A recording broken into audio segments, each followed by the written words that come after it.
Welcome to this movement series micro summit, which is being brought to you by the Council of State Governments Eastern Regional Conference, Council on Communities of Color. Today, we discuss Black farmers, a struggle for relief and a future. And if you don't know already, movement summits, which we're calling them now, which is a continuation of our extensive micro summit series from last year during year of pandemic. But these summits, this series is a unique convening of state and local policymakers, experts, and thinkers in search of equitable governing solutions. I'm Charles Ellison.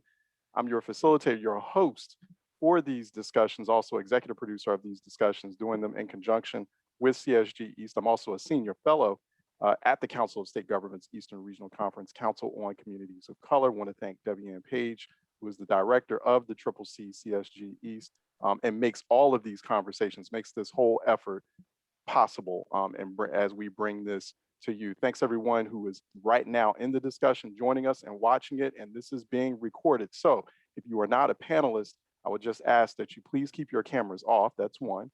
So just a little bit of housekeeping here. And two, please keep your mics on mute if you are not a panelist. However, you will have an opportunity to participate in the discussion by asking a question or leaving a comment in your Zoom group chat. So, feel free to, you could start doing that now and we can integrate that into the discussion. So feel free to leave comments and questions in the Zoom group chat, but please do leave your camera off and your mic off. But you do have the opportunity to ask questions of the panelists or to also offer your perspective on this particular topic, which is a very important one. So I'm very excited to have this discussion. We're going to go ahead and get to it. We're going to actually go ahead and introduce the panelists that we have on with us today. Also, hashtag movement series on social media to continue that discussion, maybe to kind of do a little bit of it in the social media space so we can get more awareness around this very important issue, this critical issue of Black farmers. So let's introduce the panel that we have lined up for you for this next hour. State Representative Chris Rabb is joining us. He is a member of the Pennsylvania General Assembly, also sits on the Pennsylvania House Agriculture Committee, and focuses a lot on agricultural issues, especially urban farming issues in Philadelphia, which he represents parts of. So he's joining us here today. Alora Spate is director of the Socially Disadvantaged Farmers and Ranchers Policy Research Center at Alcorn State University in Mississippi. So I bet you didn't know that there is a center, there's a think tank that's focused on issues like Black farmers, exclusively on socially disadvantaged farmers. So she joins us here today. It's good to see her, good to have her as well. Mr. Lloyd Wright is the former Director of Civil Rights at the U.S. Department of Agriculture. Was the Director of Civil Rights there for quite a long time, but now sits on the advisory board for Alcorn State University's Socially Disadvantaged Farmers and Ranchers Policy Research Center. He is also a Black farmer himself and just found out he's from Virginia and not too far away from where my family's from in Virginia. So good to have him on as well. And Cornelius Blanding is Executive Director of the Federation of Southern Cooperatives. And he joins us as well. And very much looking forward to having this this discussion today. So, I'll start with you, Mr. Wright. The state of Black farmers today, because we've been hearing quite a bit about them recently in recent months. Well, in recent years especially, but in the recent months especially with, and we'll talk about this momentarily, the major federal relief package is about $5 billion that the Biden administration was able to secure for Black farmers as part of a relief package. So where are Black farmers today? What is their condition? It would be it'd be good for us to kind of get a quick overview of kind of what's happening with them right now. What's their plight?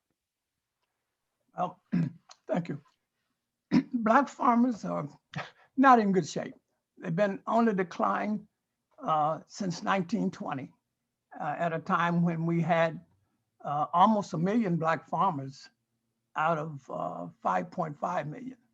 So we made up 14% at one point and own about 16 million acres of farmland. And since the Jim Crow, top of the Jim Crow area of 1920, we have been declining and we're still declining. Although if you look at the census, they give you some different numbers, but in fact, Black farmers are still declining. We're down to about 38,000 Black farmers left. And they haven't been able to grow because they haven't had the money to buy the equipment, land, and et cetera. So they're becoming what I call small farmers. And the Black farmers are located primarily in the South, below the Mason-Dixon line. And unfortunately for Black farmers, they're in the states that had Jim Crow laws up until 1964. So while white farmers were getting all the services from USDA to keep them in business, Black farmers couldn't go to the office, depending on where it was located, until 64. So they're struggling and holding on by their fingernails. So they're not in good shape. But we're hoping that this, and we'll talk maybe about the relief package, maybe that's a little bit of light at the end of the tunnel, but coming awful late for most Black farmers. Laura, offer some more insights into that, what you're saying, particularly from your vantage point, this think tank it's really the only think tank of its kind that I know of in the country that's focused on this issue of Black farmers, the challenges that they're faced with. But what are you saying on the ground as well, as far as what's happening with Black farmers? Well, again, Lloyd gave, the statistics, but one of the things that I want to just add, and this was according to Secretary Vilsack. So under the previous administration, the top 10% of producers received 60% of COVID relief funds. The lower 10% received less than 1%. And the majority of Black farmers are in that lower 10%. So if you look at it, it is closer to 0.5% of the total COVID relief funds that were distributed in the previous administration.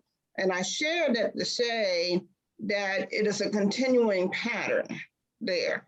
So Lloyd talked about the decline, and in the last 2017 census, it showed that Black farmers was the only ethnic group that was declining. And it was a 3% decline from 2012 to 2017. So it is still continuing to decline, and if action is not taken, Black farmers will become extinct. Yeah, Mr. Blanding, just to have you jump in there too, is that your assessment that, if we don't work, sort of follow up on this issue, if we don't tackle it quick, Black farmers will be obsolete, they will be extinct? Definitely. And let me thanks, Charles. And I concur with what both Lloyd and Dolores have said here.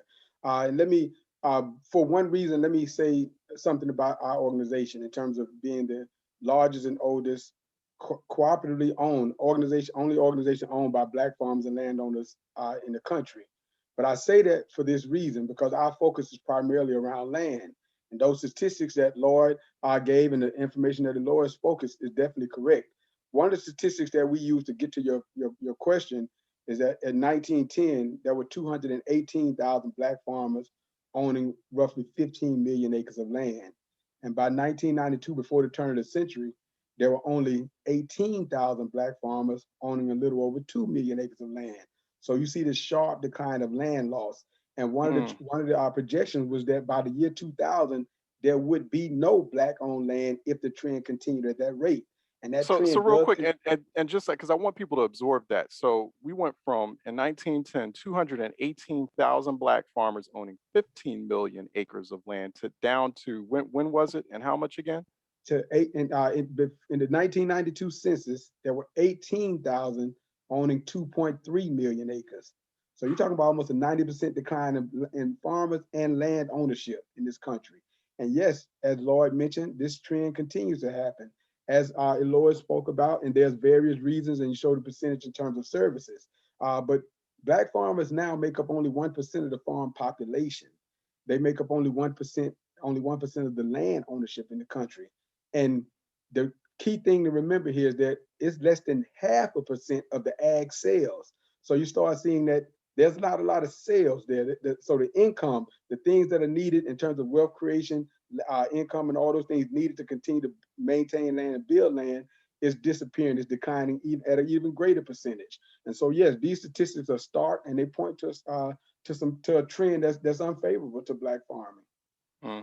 Yeah, Representative Rabb, so as you're hearing all this, you're listening to all this, and also from your, we have centered in, typically when we talk about Black farmers, we talk about what's happening in the southern states, which we should, because the bulk of Black farmers that, those classic Black farmers owning that land, engaged in high volume, we're trying to get engaged in high volume agriculture sales. It's happening down south, but you're in the northern state, in Pennsylvania, which is also a big agriculture state. You're a legislator on an agriculture committee in the General Assembly. So from your vantage point, what are you saying? I mean, well, first, do we have Black farmers in Pennsylvania? But I mean, it's also kind of interesting where you are, because you're in this sort of interesting kind of universe or space between like rural farmers and also urban farmers. So first, I just want to get something out of the way. The reason I keep coming back on these panels, Brother Charles, is because I get to be on panels with amazing people. And I get to learn as much as anyone else who's viewing and build my network so that I can be a better legislator for this Commonwealth. So I want to thank you for that. And since we are talking about agriculture and land, I always like to say that as a member of the Pennsylvania General Assembly, I respectfully acknowledge that this Commonwealth exists on the tribal lands of the Erie, Haudenosaunee, Lenape, Muncie, Shawnee, and Susquehannock.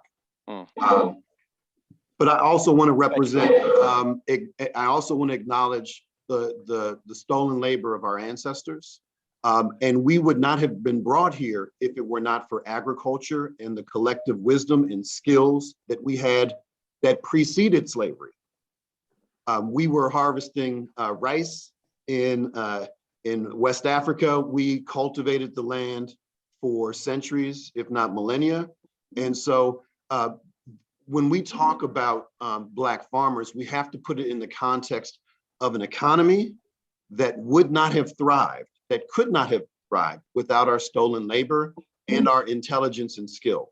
And as someone who represents an urban district and someone who grew up in northern Mississippi, a small town called Chicago, I have a lot of reverence for what's happening today in this discussion, because Black farmers are largely invisible in too many places in this country and in public conversation and in state legislatures across the country.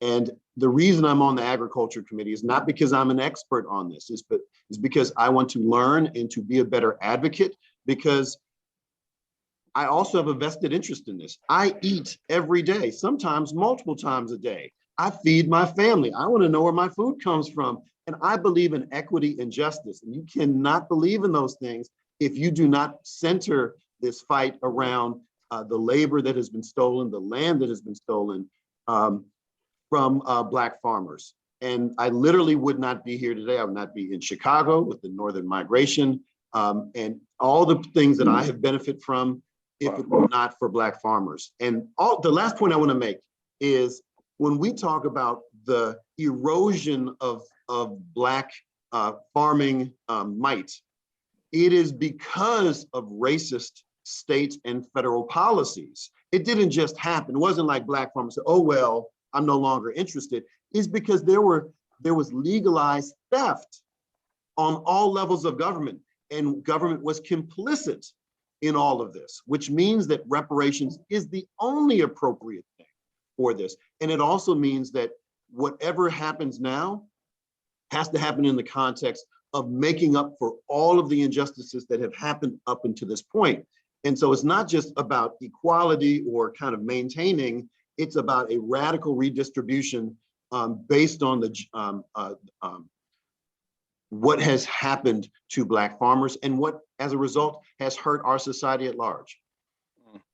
No, thank you for that, Representative. And so, Mr. Wright, too, we do have an understanding now. I think we have a good grasp of who Black farmers are. Talk about, because I talked with you about this before, Mr. Wright. We had a fascinating discussion one time, and I got to bring you back as well on WURD. I had you on for a segment, and you were describing the key structural and systemic challenges that Black farmers are dealing with. Like, for example, there's even going to be problems, or you're worried or concerned about problems related to the distribution of those federal relief funds because of, council committees in the different states that have always been in power that are predominantly white. They've always been in power, and they're the ones who determine where federal funds get dispersed, like to which farmers those get dispersed to. And there have been some long time issues, discrepancies with that. Talk about those key structural systemic challenges, and how it stacks up, how it compares to Black farmers' white counterparts, and how they're able to navigate these systems. Well, excuse me. That's all right. That's okay. I thought it, oh, No, no worries. Don't worry about it. I'm It's sorry okay. about that. But in either case, No need. the problem, as I pointed out in my first comment, Black farmers are located primarily in the South, below the Mason-Dixie line. Mhm. And unlike all other federal assistance programs, USDA have what they call county committees. Mhm. And so if you can imagine those people who get food support from the federal government, if you can imagine a system where they would elect the people who would decide who and how much each of them would get, you'd laugh about that. Or any other program. So the only program that I'm aware of where the people receiving the federal money are the only people who can vote to select those who decide who will get it. In 1995, 95% of those folk were white males. So from a structural standpoint, you have these county committees. And in a recent interview, I pointed out that one of the structural changes needed is to eliminate county committees and make the FSA, Food Security Agency, make it a federal agency with federal rules and regulations, controlled with federal policy, and eliminate that local control. So I would say that's one structural change. The second, we have to rebuild the Office of Civil Rights. It hasn't been functional in 20 years. And there's no reason why a farmer should expect a fair, timely decision from the Office of Civil Rights. It's still dysfunctional. Hopefully now it's going to be rebuilt. Mhm. But it's difficult because for the last 20 years, I think when I was Director of Civil Rights, I issued more findings of discrimination and settled more cases than has been settled since that point. And I retired in 1998. So the Wow. office has been dysfunctional for over 20 years.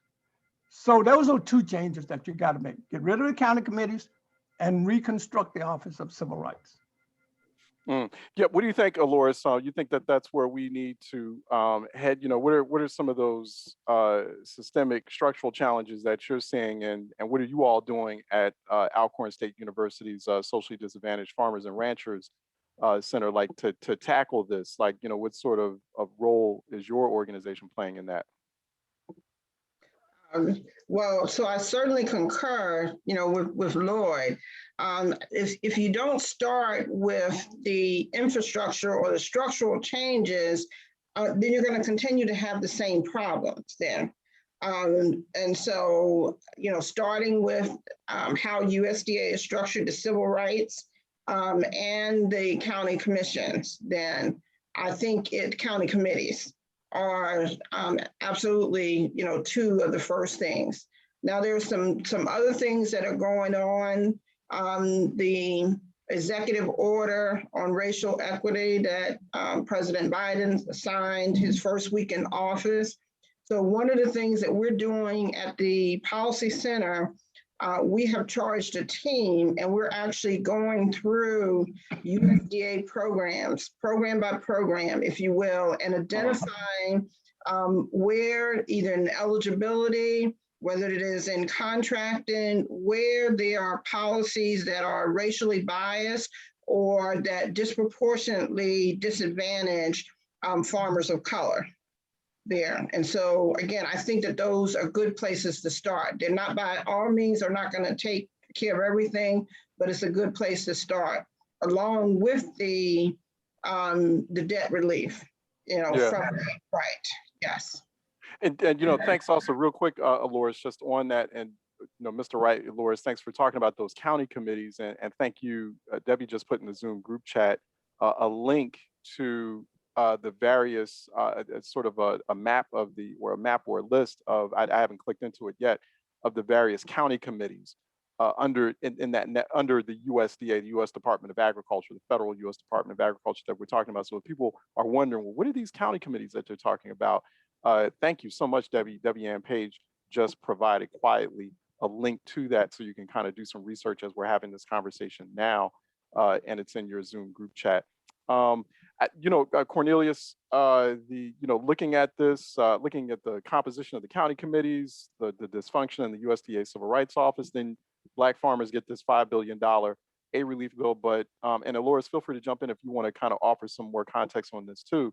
But it's my understanding that now white farmers are sort of incensed about this. They feel like Black farmers are getting this special treatment or special designation, which I'm having a hard time understanding if, first of all, the Black farmer population is so small and it's been rapidly evaporating for so many years. They're already receiving minuscule federal funds. I mean, why are people getting angry about them getting the $5 billion, which I'm told is still not adequate, particularly when you look at the history that from slavery on down of Black agriculture workers and also Black farmers. But I mean, is that what you're also saying? I mean, there's this big controversy apparently swirling, white farmers feeling like, why are they getting special treatment? Yeah, well, let me back up to something that Laura said and work my way to your question. Right. In terms of the majority of Black farmers being in the South, and to put numbers around that, we're talking about 80% of Black farmers being in the South, and they're subjected to many of these state laws and these local county these county committees that both Lord and Loris mentioned, and that's part of that structural challenge, the structural racism, the structural the systemic challenges that Black farmers face. I refer to it as the unholy trinity. So you start talking about discrimination, one, baked into the system. You're talking about credit, the lack of access to fair credit for Black farmers, which leads back to these county committees and others where they have been discriminated out of the credit system. And third but not least, heirs property, the issue around heirs property, that is a major issue in the Black farming community, but in the Black community overall.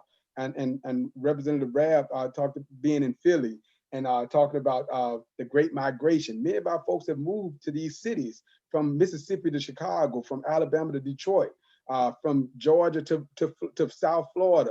And you can trace the population of Black folks, but when they left land behind. And they left these problems where they didn't have wills and estate plans.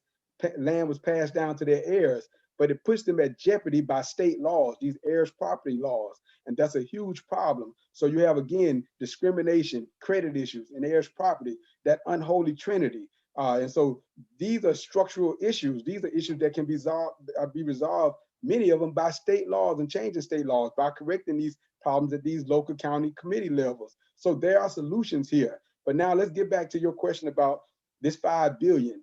The most misunderstood part of this is that this legislation wasn't about just Black farmers. It was about farmers of color, Hispanic, Native Americans, Asian, many others. Black farmers are a small percentage of that overall population. So Black farmers are by no means getting all this $5 billion. These are farmers of color. And so we have to make sure there's clarity around that, because we feel there are many who are using that to pit white farmers against Black farmers when this is a much bigger issue at play. And even with that, that's a small pittance of what they should be getting. Again, when we started talking about the land loss, when we quoted those numbers in terms of 90% decrease in not only farmers, but land ownership in this country. And so that's a huge problem. And again, it won't be solved by these $5 billion. It's just a step in the right direction, but it's not $5 billion for Black farmers. It's $5 billion split out among farmers of color, which are much larger than just Black farmers. Representative, offer some insights into that on what Mr. Blanding was just saying now about, okay, so we've been talking about the federal relief, but there could be some recourse some remedies on the state level. And that's what we typically talk about in these conversations here in these micro summits, is about, okay, well, what can happen on the state level? What are some creative policy solutions on the state level? And so from the vantage point of a state like Pennsylvania, which you're saying, which it is difficult, which you're dealing with, because you're not in the majority in that state legislature. So, you know, it's a matter of priorities. Like, well, what can you get the assembly to prioritize as far as Black farmers are concerned? But just kind of looking at that, thinking about that a little bit more, what sorts of policy solutions or remedies could happen at the state level? Reparations could be one of them, you said earlier. Is an umbrella. You could put any number of things into reparations. And there are things that are disproportionately and positively impact Black folk collectively that may not be Black exclusive, that can be a part of a reparations package. So if you're talking about a living wage, you know, increasing the minimum wage, you're talking about a disproportionate amount of Black women who earn the minimum wage, right? You're talking about issues around the environment, health, on and on. All of these forms can be viewed through the lens of reparations, but specifically to your point, my grandfather used to say, don't tell me what you're gonna do, show me what you did. So last legislative term, I introduced something called the Specialty Crop Block Grant Program, which was based on a federal legislation. So in Pennsylvania, it basically was a funding program to promote specialty crops, most notably hemp, hops, honey, and hardwood. And I snuck in there, and I do use the word snuck, a provision that set aside 10% of funds to go to communities that had at least 20% poverty for at least 30 years. It's called the Clyburn Principle. He sought to do that in the stimulus package that the Obama administration was considering. The Obama administration refused to do it. So I made it happen years later in this very small way in Pennsylvania. And those are types of things where we can infuse equity and access into programs that are not necessarily designed for Black folk, that can help BIPOC communities. And I think that's important. And the other thing that you mentioned is the critique of some white farmers around special treatment.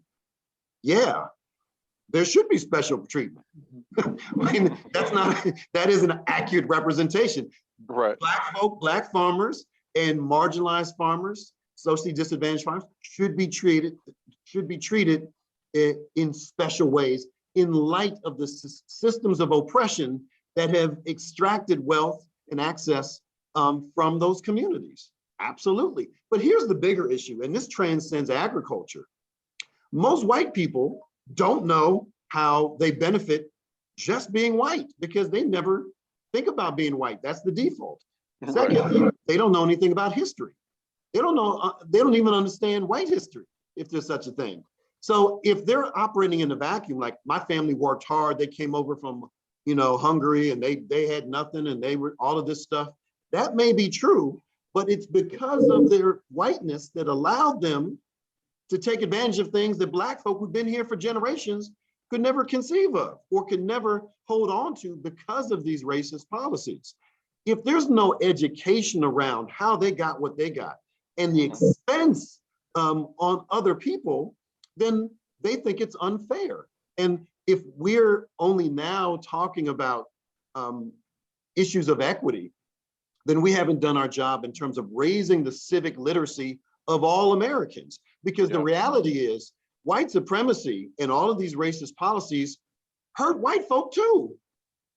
They hurt white folk too. And if we don't tell that narrative, that's on us. We can't just speak to the choir. This is not a Black issue. This is a justice issue.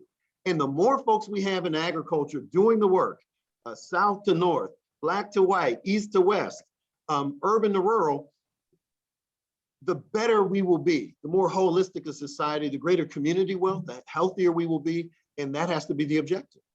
Yeah, yeah. Mr. Wright, so, you know, I think we need to kind of expounding on what Representative Rabb just said about, you know, that this is not just a Black issue, this is a justice issue. And so that begs a conversation on why is this an important issue, right? I mean, I think we need to get to that because people could be listening in on this conversation. They could be hearing about the federal relief to Black farmers, and they're like, well, Black farmers are just 1% of the overall farming population. Like, why is this important to us? I want to get your thoughts on that too, and especially as a Black farmer.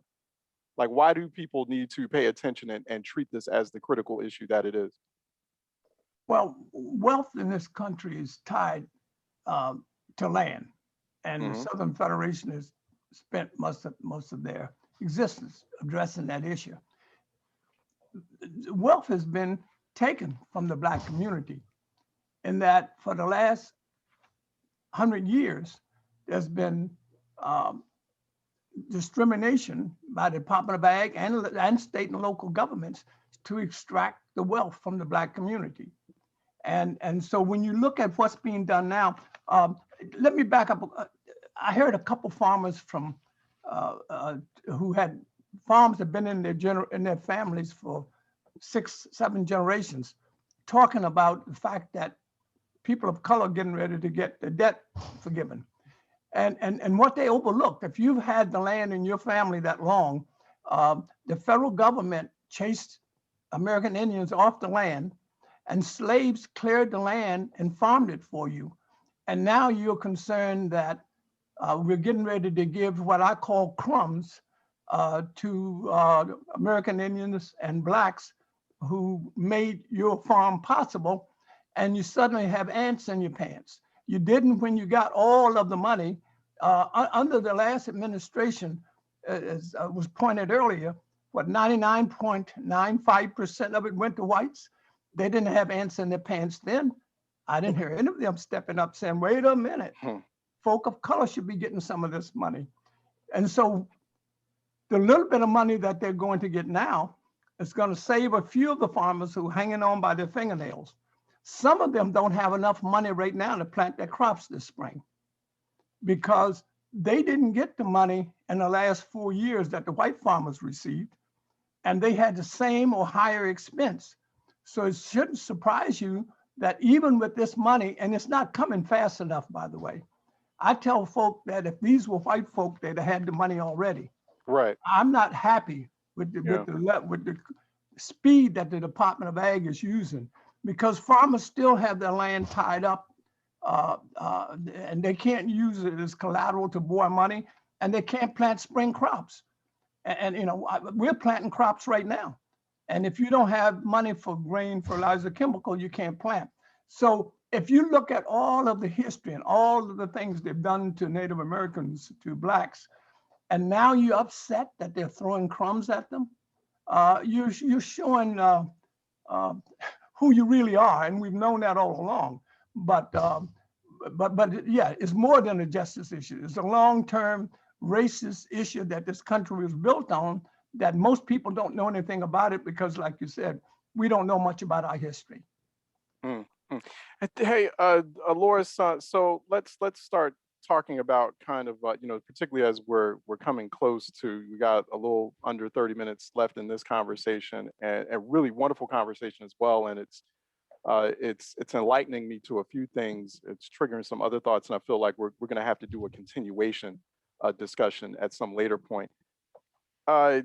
Alcorn State University is a historically Black college university. It's also one of those 1890 land grant universities. And so let's talk a little bit about the role and there are about 19 or 20 1890 land grant universities. They are state run or state managed. They're public universities. They're also, HBCUs. Like the role that 1890 land grant universities, because we don't think about that a lot. And they also have major agricultural science programs. They're major research institutions. They get federal funding. So they could be playing a big role. People don't realize the big role that HBCUs could be playing in kind of getting us to, one, finding relief or facilitating relief for Black farmers, but also creating a future of Black farmers or Black people, young Black people, Black professionals getting into the agricultural sciences, which is important, mind you, especially when we're dealing with climate crisis. and we're going to be dealing with a future that could potentially have a lot of food shortages in it. So we're going to want a lot of people in agriculture sciences. Go ahead, Dolores. Okay, now that was a mouthful. All right. I know, now, okay. But all right, let me start actually, Charles. A couple things. First of all, let me say why the Policy Center was created. Now, the Policy Center, the Socially Disadvantaged Farmers and Ranchers Policy Research Center, was authorized in the 2014 Farm Bill. And it was created, if you will, to focus specifically on issues that socially disadvantaged farmers and ranchers are experiencing. And so, if you will, to be a voice, and more so, not the only voice, but a coordinated voice then. And so, like Cornelius mentioned, how long the Federation have been around, and he's actually on the advisory board as well. And so the only stipulation, though, in the authorization was that it had to be housed at an 1890 university. So Alcorn State University, one of the 1890 universities, then competed for the grant, and it was awarded to Alcorn. And so it's housed there. And so part of it, so the 1890 community then is actively engaged. So 4 of our advisory board members represent other 1890 universities in addition to Alcorn. Again, we have the community-based organizations, which the Federation is one. We have a couple of the 1862 universities, and then we have farmers at large. So we have a diverse advisory board to make sure that we are looking broadly at what the issues are. And one of the other things I want to, just go back to emphasize as well. So why, for example, emphasis on Black farmers? Right. And so even though we're socially disadvantaged and we represent all socially disadvantaged, one of the things that we have started doing now at the Policy Center is actually to separate, if you will. So even though we represent all, we separate then what are the issues of Black farmers? What are the issues of American Indian or Native American, farmers and all, because in some cases they may be different. In a lot of cases they're the same, but we're looking at it because what we found is that when the definition for socially disadvantaged farmers changed, now at least the current legislation goes back to the original definition, and that's important because it was later changed to include white females and veterans and those with disabilities. So when you started including all of these extra groups, one research that was done by Jackson State University and funded by the Policy Center did analysis of the 2007, after the 2017 census, to see what has been the impact to socially disadvantaged farmers and ranchers on the dollars, if you will. And so what we found is, if you looked at the total and you just said all socially disadvantaged, it looked like resources were increasing to socially disadvantaged farmers. When we started to take it apart and looked at each group individually, what we found, the only socially disadvantaged group then that increased in services was white females. And I would argue there is nothing socially disadvantaged about a white female, so again, so that's the other reason, because some are saying, well, why are you going back to the 1990 definition? It is important, that individuals understand, like I said, the reason for that, so that we're focusing where we need to focus. And as Cornelia said, so the group that has then been discriminated the most or have been harmed the most, let's just say has the most impact, is Black farmers. And that's why the Justice for Black Farmers started. Now, the legislation is farmers of color, so it's not just for Black farmers. So I want to make sure I get that in. Right. And then the 1890s, like I said, have been around for a while. And so their benefit is to the ag community as well as to the students, there. So, it's a land grant and, students educated in agriculture so that they can help the communities as well, and so that's why I focus on 1890s as well. So that's a whole, discussion, what the 1890 universities bring to the table. And thanks for mentioning that too, Alora. So, because there is some work that's being done right now on Capitol Hill in the Senate, emphasis on getting that Justice for Black Farmers package passed to get it more expansive. And, there's so many pieces and parts here.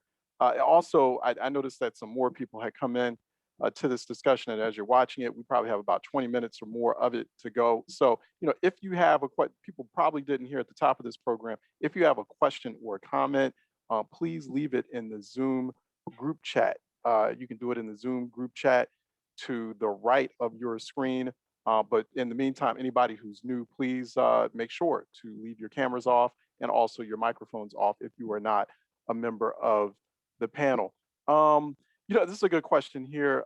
Real quick, I want to throw this out to the panel. The Northeast, South, Midwest, and West regions of the Council of State Governments seem to have different farming issues. What are the best suggestions to get Black farmers across regions working for a better share of the farming industry? Can you talk about the ways in which the regions can work together?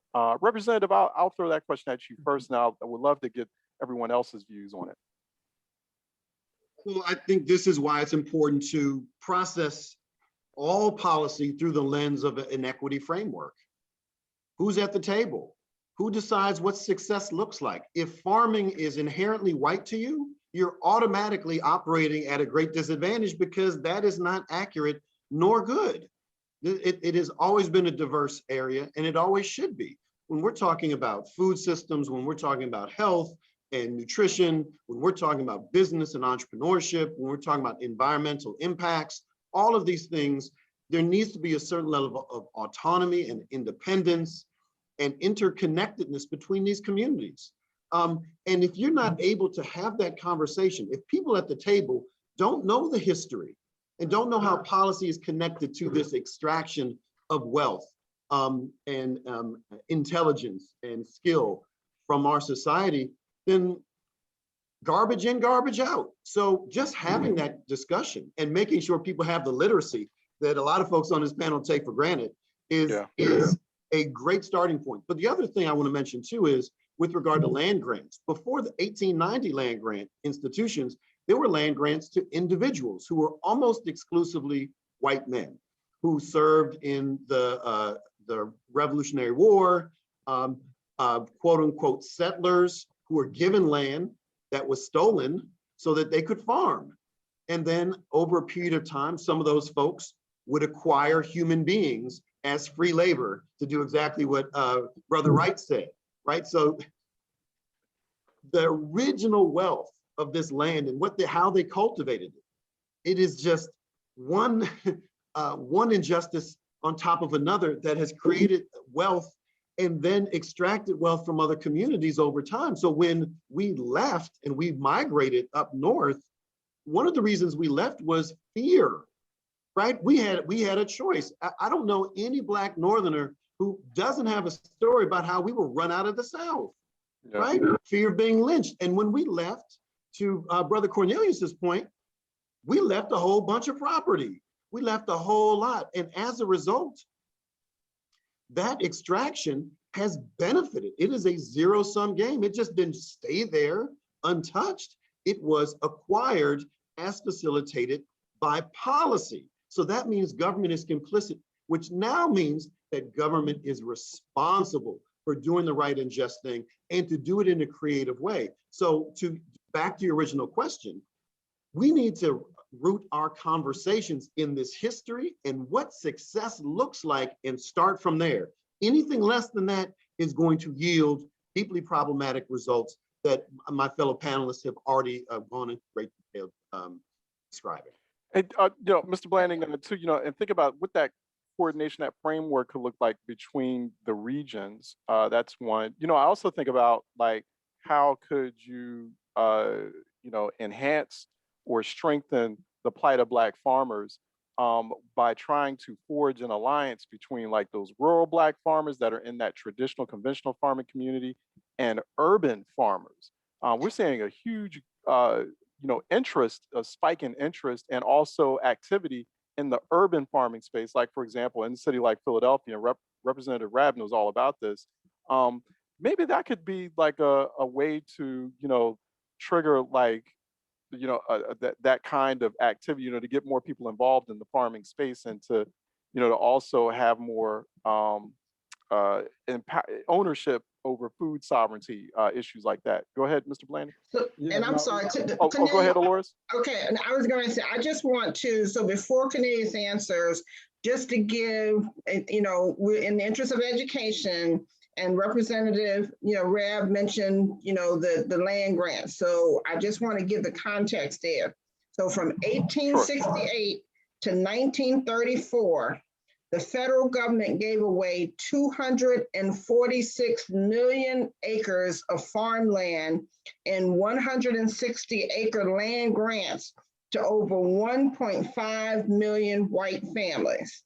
So again, since he mentioned it, I want to make sure that we have the context there.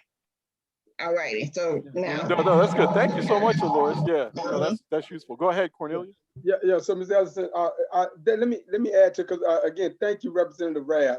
I want to point back over 40 years ago, we, the Federation, did a study that was commissioned by Congress and paid for by the Department of Ag, and it was a study on the impact of heirs property on the Southeast region. But what we found in that study is that over 60%, about 60% of our population, not just Black farmers, but the Black population, had just heirs property issue. One of the major reasons that Black folks lose land. But again, as Representative Rab said, we had the Great Migration. Our folks are everywhere, but they're still connected to the land, whether they know it or not. And if they don't know it, it adds to that problem of heirs property and the loss of land inherently. And so I think we can rally around those kind of issues. And what's important to know here is that these are state laws. Heirs property is a creature of the state. And so Representative Rad, there's something right now that's called the Uniform Partition of Heirs Property Act that has been passed in half of the country. It's a campaign that has been going on for years.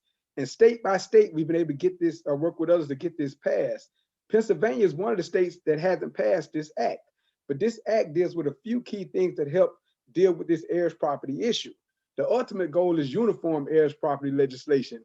But right now we have to deal with it state by state. And again, half of the country has passed it one by one, other half hasn't. Pennsylvania is one of those states. So Representative Rab, something that you definitely can look into. There's other laws that are creatures of the state that we can work on, that we can work with rural and urban communities.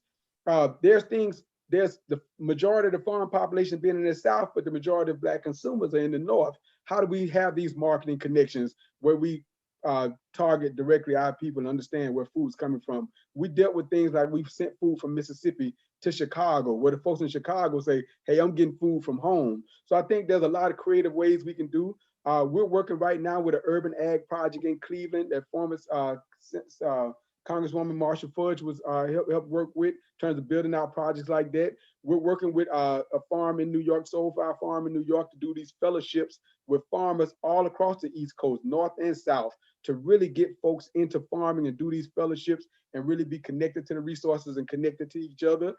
There's a number of things we can do, but we definitely have to make sure that rural communities are connected to urban, because we share a lot of similarities. Again, this land issue is one of them, but there's a ways to tie us together, because if you're a Black farmer, there's support that we should provide to each other and really understand the similarities we have. And my last point, Mr. Ellison, you started out talking about how this issue is important because of food.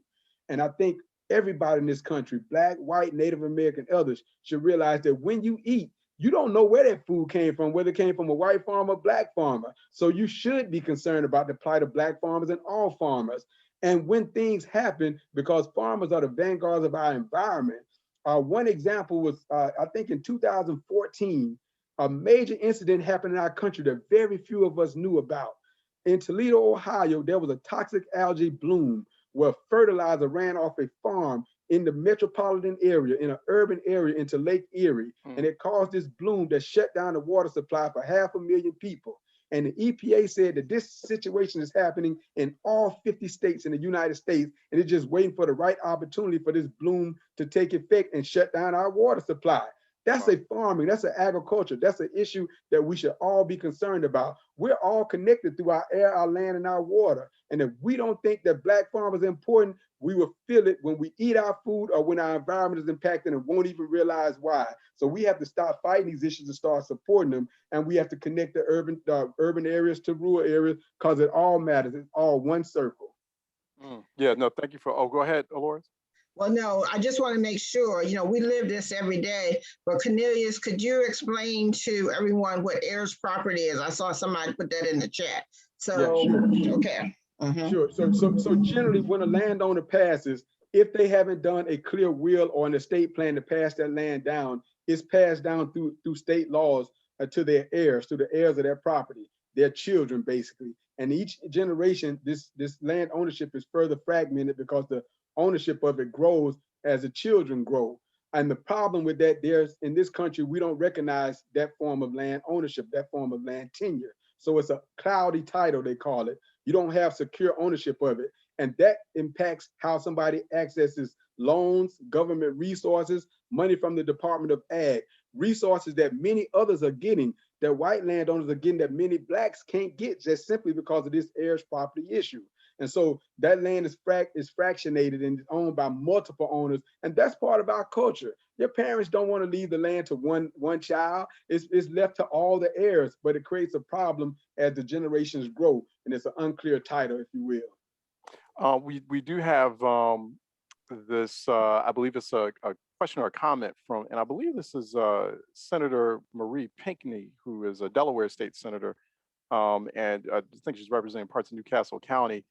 First, she's saying she's looking forward to looking into that act for the state of Delaware. Thank you. But she's also making a statement here. As we see many states moving to legalization of marijuana, can the panel, this is a question, can the panel speak to how we can ensure equity in marijuana farming for Black farmers and growers who are interested in this space of farming? Who wants to take that? So I'll start. Oh, sure, go ahead, Dolores. No, I was going to start because in Mississippi, the state legislators then, since medical marijuana was just legalized in Mississippi, so a couple of the state legislators came to the policy center and asked us if we would do some research, if you will, on it. And so we did surveys looking at the level of interest as well as the level of knowledge then of the minority or specifically Black farmers. And so what we found, there's a high level of interest, but not in terms of education. And so part of that, and so we've made recommendations to the state legislators then as they write in the regs then for medical marijuana. And so one of those is actually engaging the land grants. And so like, for example, Louisiana has a land grant model. And so it is the 2 land grants that are in the state of Louisiana that is doing the research and if you will, the distribution. And so they have then if you will, subawarded out and, to minority farmers and to others. So that's at least one way. All right, Cornelius. Oh, go ahead. I'll add on to that, and I'm gonna go back to the basics of all of this for me. We saw hemp pass some years ago, and it hasn't been able to benefit many farmers for various reasons, especially Black farmers. But part of that is going back to the original comment I made and talking about the 1% of the population, Black farmers being 1%, owning 1% of the land. But one of the key things I said was that it's less than 0.5% of ag sales. And when you start getting into these marketing complications, you have to have infrastructure. You can grow all the product you want, but if you don't have any control of ownership of distribution, of storage and those things, you still have a problem. You have products just sitting there. And so we have to have local ownership of the infrastructure, and Black farmers have to be a part of that if we're going to truly make a dent. So as this marijuana laws are passed, we can grow all the marijuana we want, but if they can't sell it, if they can't distribute it, if they can't hold it, they can't do all those things, it still doesn't matter. We have to make sure that there's ownership in this system all along the way, and especially with Black farmers, whether it's marijuana or whatever it is. And that even goes back to that issue around credit. We were discriminated in the venues of credit because we didn't own any of the credit facilities. The solution for this and what we've been proposing is a Black farmer financial institution. So of those $5 billion that was put out of there, some of it has to go to the creation of a Black farmer financial institution, no different than the institutions that were created by law years ago, what they call the farm credit system. White farmers and their cooperatives own the credit in their communities. It's a model for it. It can be done. That's what we're working on, and that's what we have to continue to push, that we own and control the local infrastructure and the institutions that we are tied to. Mr. Wright, would you like to jump in there on that question too about what Senator Pinckney was saying, and also some of the conversations you've been hearing just over the past few moments? Well, no, I quite agree that if we're going to get anything out of any type of new agriculture, we're going to have to fix part of the infrastructure, and that otherwise the folk with the resources will have it all. Like I said, it's first they're going to have strict requirements on what you can do. If you can't afford and you can't get the money to meet those requirements, you're out. So I think we're going to have cooperatives, and I think we got to have different finance. The Department of Agriculture finance program was designed to help those farmers who couldn't get credit elsewhere. It's done everything except that. I watched a TV program last week where one of the white farmers who was a member of the county committee said he don't know what's wrong with the system because he was able to get his money. Of course he did. The county committeemen, they take care of themselves, their family, and their friends.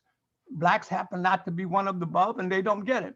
So we need to fix some of the structural problems. And I like to go back to civil rights. I know people who filed civil rights complaints who were discriminated against, and they get a no finding decision. So until you hold people accountable for discriminating, you will not fix the system. So I don't think we can overlook that item as we go along, because of some cases I'm personally aware of, folk went through and spent money, hired attorneys, and they still got a no finding. The Office of General Counsel is running the Office of Civil Rights, and they haven't come up. I don't know if they recognize a finding of discrimination if they had one. They haven't done one for so long. So I think in terms of fairness, and there is a funding source that should be used to help small minority farmers, and that's the farm credit. I mean, the system in FSA. It used to be Farmers Home Administration. It was designed for that purpose, but when you say FSA, what is FSA, Mr. Wright? Farm Service Agency. Farm Service Agency. In the Department of Agriculture. That is the agency that now handles farm credit. But but when you look at all that local control, it doesn't work. So the programs are designed within USDA to do things, but then they turn it over to these local folk, and then when local folk violate the rules, they say, well, what we're going to do is train them. Well, it wasn't a lack of training that caused racism; it was pure racism, and you don't change things by training them. I like to train them too. The way I would train them is I would fire them. You cost me my farm, I cost you your job. That's training. They can remember that. And we don't do that.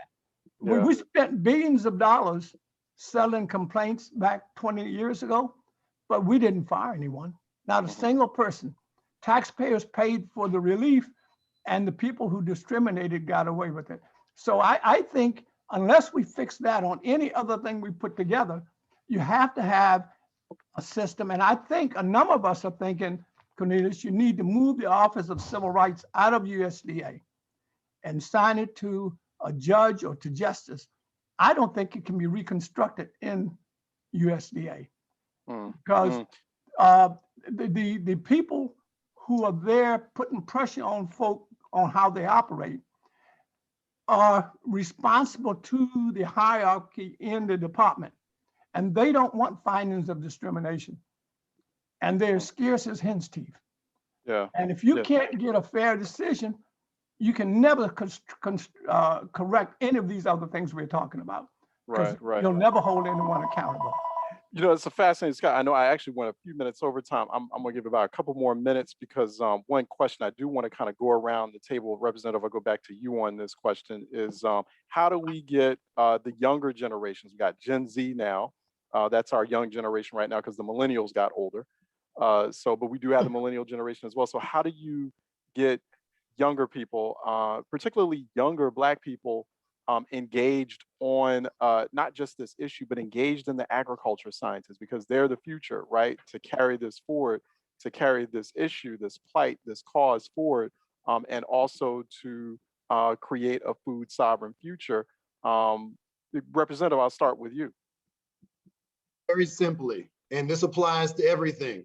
You reach people where they are.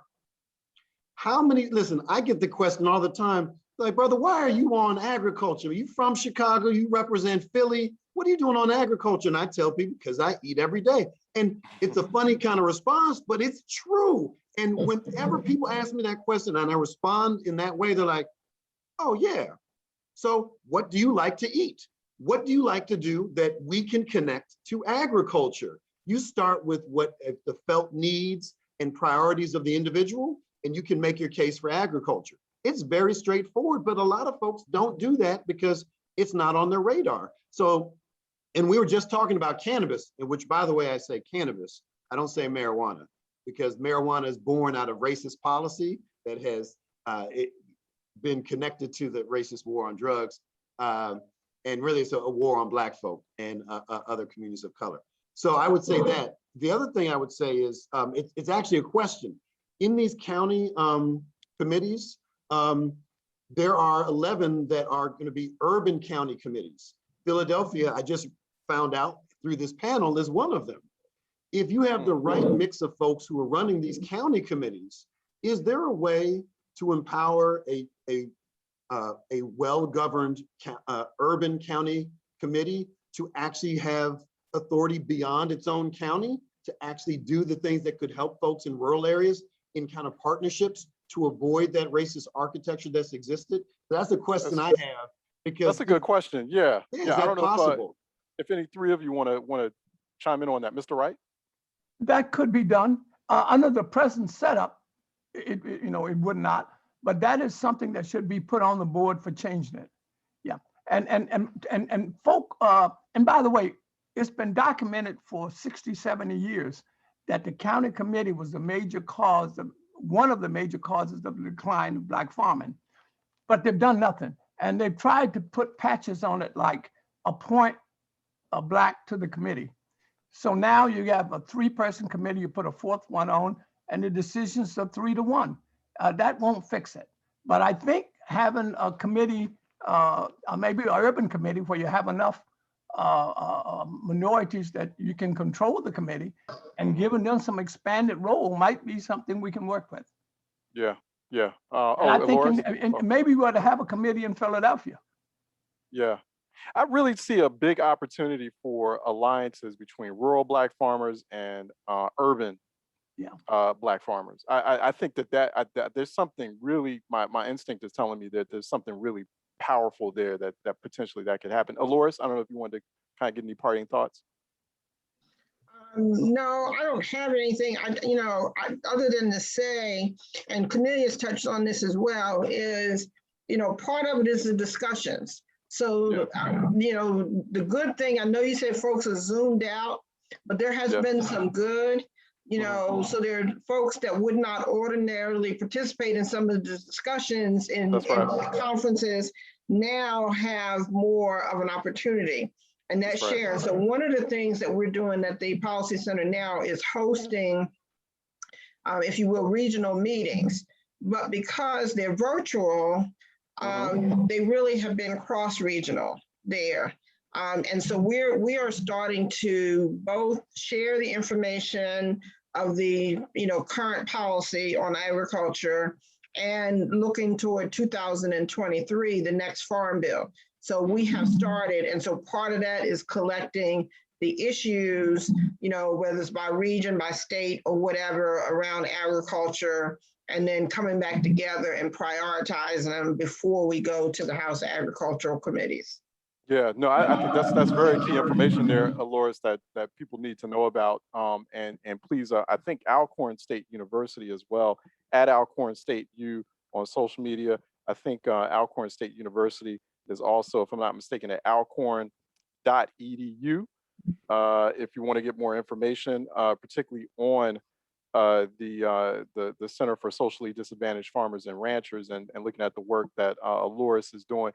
Mr. Blanding, if you want to kind of final thoughts too, and that last question I was talking about how do we get like young people more engaged? Because when we think about agriculture, well, first of all, when young Black people think about agriculture and farming, there is kind of that light stigma of, oh, well, I don't want to be back on the cotton fields doing slavery stuff, but that's not exactly what it is at all.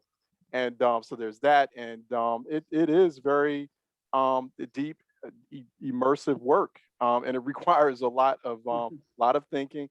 And there's a lot of, there's all kinds of specialized degrees, science degrees that the 1890 universities offer, in case people aren't aware. In fact, Senator Pinckney, you're in a state that has an 1890 university, Delaware State University. But go ahead, Mr. Blanding. Yeah, so Ms. Ellison, there's many steps that complete a journey, and this is one of them. People like you talking about them and creating this forum where we can have these conversations and people can hear them. But overall, this is around a couple of things, and one is education and awareness. We have to make sure that we're showing farming and Black farming in a positive light, and we do that by helping farmers generate income and build wealth. We do that by making sure folks understand that farmers are first responders. They need to be recognized as that. They need to be treated as such and incentivized as such. We need to provide scholarships to young folks, scholarships and fellowships, and we need to work to do that. How do we connect urban communities and consumers to provide those resources to do that? Right now, we're working with Tuskegee University. We have 3 amazing law students in our office right now who are learning about the issues of Black farming around heirs property. And we do that every year, been doing it for over 20 years.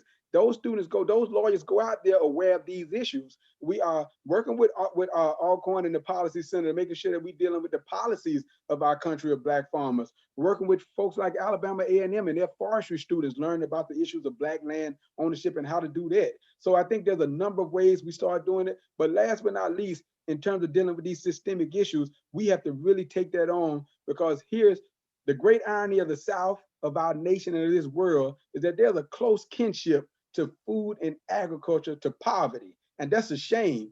This country is the #1 exporter of food, and the South is the top 5 producer of some of the most common things like chicken. And back to what Representative Rapp said, rice, grown in the African region, 4 out of the 5 top producers of rice are here in the South.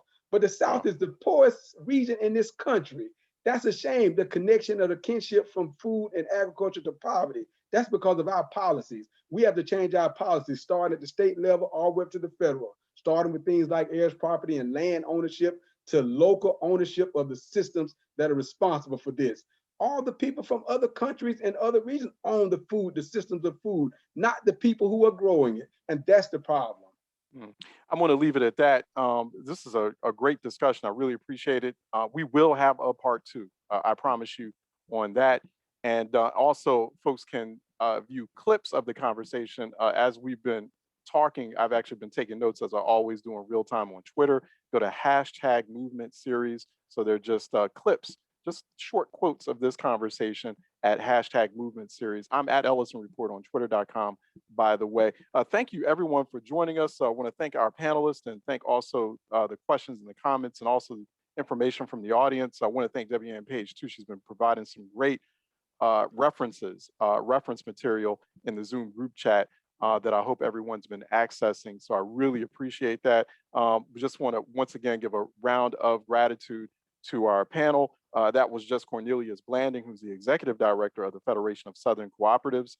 Also, before then was Alora Spate, who is the Executive Director of the Socially Disadvantaged Farmers and Ranchers Policy Research Center at Alcorn State University, which is based in Mississippi. Also, Mr. Lloyd Wright is the former Director of Civil Rights at the U.S. Department of Agriculture. and is on the advisory board, the National Advisory Board for Alcorn State University Socially Disadvantaged Farmers and Researchers, and Ranchers Policy Research Center. And finally, Pennsylvania State Representative Chris Rabb, who represents parts of Philadelphia and also sits on the Pennsylvania House Agriculture Committee, has graced us with his presence once again in one of our micro summits, offered some great insights as well. So definitely this meeting right here will be posted on a number of online platforms and on social media. So a lot of people are going to get to watch it. This is a very, it was a fascinating, enlightening conversation. And I know a lot of people walked away from it that much more informed about the situation with Black farmers and where we go from here. So I'm Charles Ellison. I'm the moderator, executive producer of this series, along with Debbie Ann Page, who is the executive producer of this movement series and the micro summits we have been doing all throughout pandemic year. She is the director of the Council on Communities of Color at the Council of State Governments Eastern Regional Conference. There she is. And so always a round of applause for her. She does just fantastic work in making this all possible. So we appreciate her. You can hear me regularly, daily, every Monday through Thursday, 10 a.m. Eastern on WURD radio. That's behind me right there, for a show called Reality Check. It's a daily dose of politics, public policy, 10 a.m. for 3 hours every Monday through Thursday. So hashtag Reality Check for more on that. I'm also at the B Note, THEBENote.com, where you can find some more analysis and insights there. Everyone, thank you so much for joining us. Please, I want you to be well and stay safe out there. Stay safe out there, and we'll see you next time. Take care.